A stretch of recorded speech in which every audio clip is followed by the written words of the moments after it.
मुझे इस बात का प्रसन्नता है कि लाख परिस्थिति कैसी भी क्यों ना हो, हर चीज़ के बावजूद तुम मुझ पर विश्वास करते हो, मुझसे कहने आते हो, मुझसे शिकायत करते हो और कई बार मुझे शुक्रिया भी करते हो।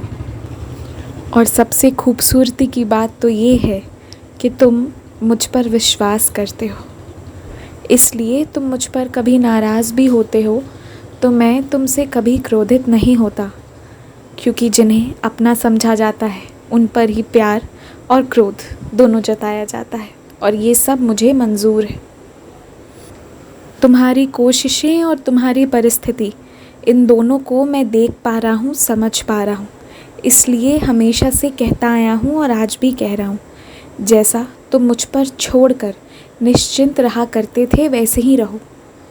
तुम बस नित्य प्रतिदिन अपने तरफ से जो पाठ करना हो वो करो और बाकी मुझ पर छोड़ दो, और देखो कैसे क्या चीज़ें होंगी। हमेशा याद रखना, चीज़ें हमेशा तुम्हारे लिए फलदायक ही होंगी।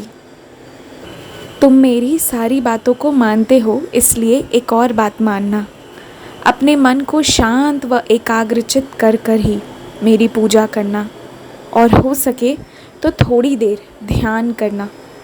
मुझे पता है मेरे कुछ बच्चे करते हैं, पर ये खास उन बच्चों के लिए है जो ये जानते हैं कि मैं हमेशा कहता आया हूँ ध्यान करो, लेकिन फिर भी वो नहीं करते। इसलिए ये मेरा आदेश है कि तुम आज से ध्यान करोगे। तुम्हें बहुत बड़ा आशीर्वाद रूपी प्रसाद मिल चुका है, जिसे तुमने पहले ही ग्रहण कर लिया है। आशीर्वाद भी तुम्हें मिल गया है, और तुम मानो या ना मानो, तुम्हारे लिए तुम्हारे कुछ बहुत चाहने वाले लोग मुझसे रोज़ विनती करते हैं, और मेरे बच्चे जब मुझसे इतना कुछ मांगते हैं तो मैं उन्हें मना नहीं कर पाता। तुम चिंता मत करो, तुम्हें तुम्हारे हिस्से से ज़्यादा खुशियाँ मिलेंगी। जो किस्मत में नहीं लिखा है उससे खूबसूरत पल लाकर दूंगा। जब तुम्हारा सब्र टूटने लगता है और तुम विचलित होते हो, तो ऐसा मत सोचना कि मैं क्रोधित हो रहा हूँ। तुम्हें मालूम होना चाहिए कि हर एक चीज़ें मेरी ही मर्ज़ी से होती है। मैंने तुम्हें सबूरी रखना भी सिखाया है और कई बार मुझसे शिकायत करना भी सिखाया है। ये सब मेरी कृपा से तुम्हें प्राप्त हो रहा है, इसलिए अपने मन में कोई भी शंका मत रखना। तुम्हारे पूजा में कोई कमी नहीं है, तुम्हारे आस्था व भक्ति में कोई कमी नहीं है, सिर्फ सच्चाई है, और यही सच्चाई मुझे चाहिए थी जो मुझे मिल गई है। इसलिए मैं तुम्हें आशीर्वाद दे रहा हूँ, हमेशा खुश रहोगे। जो लोग तुम्हारे लिए गलत विनती करने आते हैं, याद रखना उनकी विनती मैं स्वीकार नहीं करता, ना करूँगा, क्योंकि मुझे अपने बच्चे का ख्याल है।